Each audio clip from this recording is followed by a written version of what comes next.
So you've come to learn the perfect release to hit the ball on your intended start line every single time. We'll dive into that right away. So you're hitting the ball right, you're hitting the ball left, and you can't quite feel what is the proper release through impact. We're gonna cover that because depending on the shot shape you're trying to hit, believe it or not, your release needs to be different. If we take a peek at some of the best golfers in the world, we see them have different release patterns, i.e. someone that's drawing the golf ball needs to have their face open to their target, but closed to their path. And let's go on the other side of it. That's someone that's trying to fade the golf ball, where they need the ball to start on the left side of their intended target and then have it cut back. So that's gonna give you two different releases in there. And then somewhere in the middle, we've got, let's say, a normal, in quotations, release. So first, let's talk about what that is. When we take a peek at a tour player coming down through impact, there is, a little bit different from player to player, but what we see is all the normal things. It is not an early release over here, which is where the cast comes in, or the throw that you'll see a lot of golfers have. What they're doing is, as they work down from the top, the arms are lowering in front of the body with not a whole lot of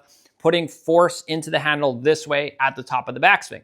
That is saved for later. So what we're looking for is once we get down to about last parallel, or P6, if you're talking about golf terms, from here, what we're gonna have is the hands are gonna turn and they're gonna get in front of the trail hip. They stay there though, in through the impact area. So from here, we're gonna then start working the hands around the corner. The lead hand, depending on, again, on your release, is gonna go into some amount of extension. And then from here, it's gonna continue around the corner and it's gonna release onto this side. Now, again, going into what you need. Well, the easiest way that I can get people to understand this is through a badminton racket. And I like a badminton racket more than a tennis racket just because it's a little bit of a smaller grip. We take this badminton racket and we match up the face of the badminton racket to where the face would be at our dress position as we were holding a golf club. And I make people do just a little swings like this.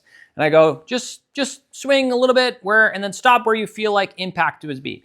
Now, not everyone, but most people get into this position right here where they're like, I want my hands in front of my left side, just like the pros look like this. And I go, okay, that's great. But where's the face pointing right now? And they go, well, it's open. Perfect. That's because you have not released this and you have dragged the handle through the impact area. What needs to happen in the golf swing is we bring the hands down to about this point right here. And then from here, we then release the club and the hands actually stay on the trail side. And you go, well, hold on a second. No, that's not true.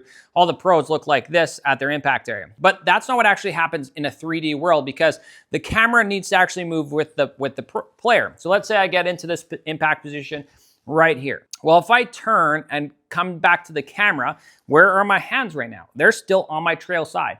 And then I'm basically turning the hands. As I turn the handle, applying force like this across it, and this hand goes into some amount of extension. That squares up the club face. Again, if I get back into this position though, that's the same spot. That is square at impact. So I want you to just take a badminton rack with your lead hand, and I want you to make a couple swings, feeling like you're trying to make contact with the golf ball on the trail side of your body, and you're gonna square up the badminton racket through impact. Now, if you've got a buddy that can throw you some foam balls, it's a really good practice. Okay, or at home, grab some foam balls, just throw them up in the air. I haven't done this in a while, so we're gonna see how this goes.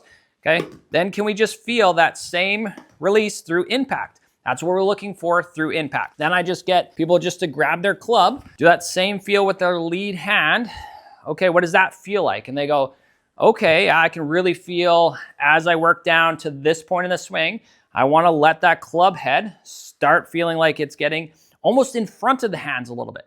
Okay, and again, what most amateurs do is they go in front of the hands here, and then they drag it through impact here, which is, of course, almost the opposite of what pros do. So I want you to get used to that. Now, another drill that you can do at home, you can grab an impact bag. Or if you don't have an impact bag, grab two crummy beach towels, make one into a ball, then the other one, wrap it around, tape it together with some hockey tape, and you're gonna get yourself a nice little impact bag. From here, again, we're working into what feels like P6, and then from here, we're gonna shift and we're gonna unload and release that club.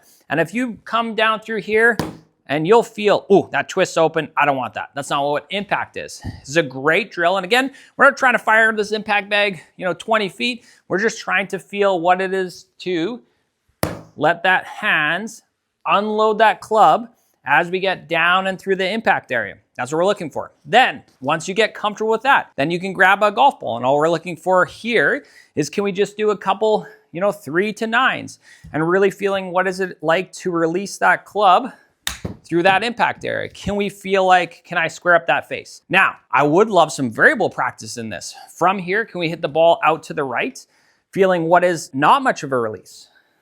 Okay, well, that didn't feel like I released at all. Where does the ball go? Well, it goes out to the right. Well, then can I find what the complete opposite of that? Again, I don't want you to pull across too much. Can we feel like we still swinging in, let's say, a neutral path, but then through impact, right? Can I really feel like what it is to close the face as I work down through impact? It's a great drill. Now, once you've got some 3s to 9 down, then you can increase your length of swing, increase your tempo and everything. And then from here, what you can do is, then we can go into the different release patterns. The different release patterns is what you're gonna want to do is find out what your release is, depending on your start line. Are you trying to start the ball out to the right and then have a draw back because you're trying to hit a draw? Or do you want your start line just a little bit left of your intended target so that you can cut it back? Those matchups are gonna be different. Let's say if we're trying to hit that draw, we're gonna probably have a little bit more of a neutral grip at our dress position versus a fader. A fader is probably gonna have a little bit of a stronger grip. Then when we go to our top positions, again, if we go back to that drawer with a little bit of a more neutral grip, they'll probably have a tiny, tiny little bit of maybe extension at the top to being flat. That's gonna get the face into a little bit more of a neutral position so that as they work down here, they can get the club coming from the inside, but then close the club face to the path, but leave it open to the target. And then on the flip side of that, let's say we've got a little bit of stronger grip. Most faders are probably gonna have a stronger wrist structure at the top so that as they work down through P6, club is probably closer to the hands, maybe just slightly outside the hands.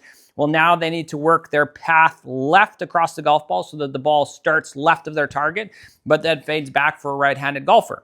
Again, these are the different matchups that you need. When we look at pros, Jon Rahm on one side, there's a really good video of it, and I'll post it here, of the camera actually shooting back at him. So if I turn and look at the camera right here, he down the line, but down from the target line, is really turning over this lead hand and really turning over his forearms, and he has a stronger grip, so he's still releasing it. Now, he probably isn't releasing the club face as much as, let's say, Rory McIlroy, who is coming more from the inside, and then it's gonna close the face more through impact so that it is close to the target, or close to the path, but open to the target. Those are the two different matchups that you need in your swing. So again, trying to find those matchups, they go into your grip, they go into your wrist structure at the top, they go into how the club drops from there so that you can have your initial proper start line and curvature. Get comfortable hitting different shots and finding which one works better for you. I would say go out to the range. What does it feel like to not release that on a full swing? We've got a neutral grip.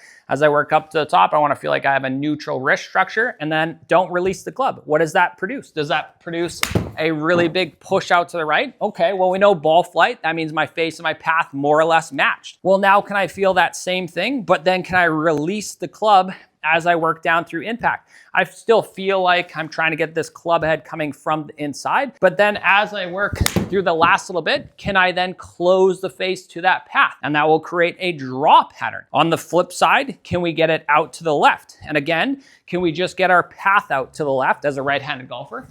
Okay, well, I did that, and then I just made sure that the face isn't as closed, and the ball will work back onto the target line. For me, when I hit a fade, it goes substantially less distance. I don't like that, but I need to take off some distance on my shots. That's the shot that I hit. It's two different patterns. And then somewhere in the middle of those, of course, is your neutral one. Again, start with a badminton racket if you're new. Then as you get more progressive, right? Little impact bag, then 3 to 9s through the impact area, just chipping the ball out, then lengthen your swing from there, and then go into the range and try different patterns. See which one you can hit more repeatable. Again, that's what golf is all about. Finding the feel that produces the shot that you need when you get onto the golf course. Now, if you have any questions about how this all works, please put it down in the comments. I'd love to help you out. Or if you need one-on-one coaching, please find me on the Skills app. I'd love to help you out. And always let me know if this helps you out. I'm glad it did, so that you can have way more fun out there.